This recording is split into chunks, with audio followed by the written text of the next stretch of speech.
why sijatembea ni vitu vile. Rais ananipiga nyumbani. Nikienda kanisani anatuma wahuni wananipiga. Anatuma polisi wananipiga. Mimi nimepigwa mara 24.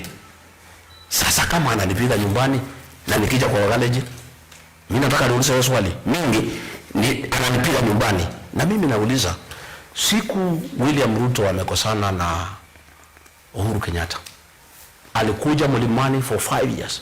Hakuna siku hata moja Rais Uhuru Kenyatta alimtumia watu wampige. Hakuna hata siku moja alipigwa na wahuni. Hakuna hata siku moja alipigwa risasi. Hakuna siku hata moja alipigwa tear gas. Sisi alitufukuza. Mbona anatufuata mpaka nyumbani? Anatufuata mpaka kanisani kutupigia ndani ya kanisa kutuua. Sasa watu walikuwa na wasiwasi, nasema kama wanatumana uwawe kanisani, nyumbani Mlimani, ubaya ni kwetu nyumbani Nyeri. Kama watu ya serikali wametumana upigwe ndani ya kanisa nyumbani, na ukienda Kericho na ukienda Nandi. Lakini nimeambiwa na watu ya nyumbani, wewe ni Mkenya na wewe ni kiongozi.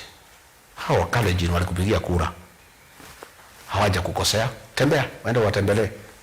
Kama watakupiga, tunataka tuone, tujue kama shida ni wa Kalenjin ama ni William Ruto, kwa sababu vile wao umetueleza wa Kalenjin hawana makosa. Mimi naambia watu ya Mlima, msilaumu wa Kalenjin kwa hii shida tuko nayo na William Ruto. Hata jana wafanyabiashara Githurai wamebomolewa, wameumizwa. Watu wakitaka kulaumu wa Kalenjin, nikasema hapana, huyo ni mtu mmoja, ni William Ruto. Sasa wazee wameniambia na mabishop, ndio tuelewe na tufafanue kabisa shida yetu, kama ni jamii ya Kalenjin ama ni William Ruto. Tunataka uanze kutembea huko, kwa sababu hiyo watu walikupenda, tulikuona huko, anza kuwatembelea.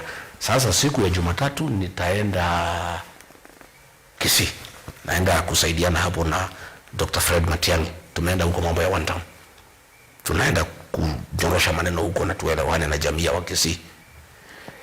Nikipita nitapita Mlot, nipite Longisa, nipite Bomet, nipite Sotik, niendelee Kericho, niendelee Kerenyo huko Kisii. Kama nitapatana na watu wa Kipsigis wako kwa hizo matown asubuhi kutoka saa 4, mimi nitawasalimia. Ningetaka kuona kama watanipiga. Mimi sidhani wa Kipsigis watanipiga kwa sababu sijawakosea. Mimi nimekuwa mtu ananipiga nyumbani kwetu. Wazee wametaka kuona wa nyumbani na mabishop. Kama hao wa Kalenjin wako na shida na wewe ama na William Ruto, wameniambia tembea. Wameniambia tembea kwa wa Kalenjin.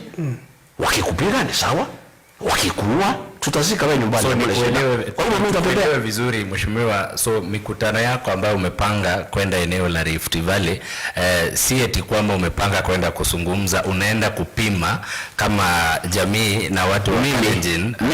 Mimi ningependa kuongea na watu ya wa Kalenjin kwa sababu lazima niwatetee.